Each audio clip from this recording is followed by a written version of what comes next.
po sa lahat ng mga nanonood ng video na to. Saan man kayo naroroon, nandito ako ngayon sa Ortigas. And meron akong naispatan na isang katropa natin dito sa ECI Brotherhood na naglabas ng kanyang bagong-bago niya Toyota Wigo na kulay itim na nakakabaliw kasi babae siya.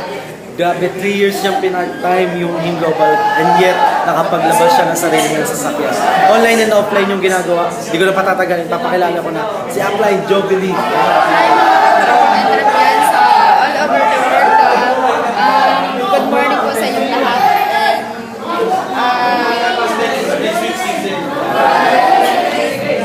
Yun, then ano po, pangalan ko po Jovelyn from Bicol, Pampanga for 7 years. Ngayon po, 2 years na pinagdip ng Ilocos. Sobrang blessed and ang napakasarap doon.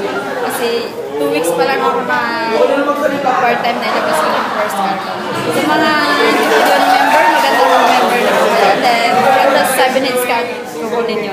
Then sa mga member na naman po dyan, maganda po, tuloy-tuloy nyo lang gagawin yung business, then aralin yung business para mas simple yung negosyo. So yun lang po, happy networking and God bless po. Upline, tanong ko lang. So ibig sabihin, yung nag-quit ka sa work mo ng 2 weeks, ay after mo mag-quit sa work mo, 2 weeks na ilabas mo yung sasakyan. 2 weeks na full time. Hindi ko apply.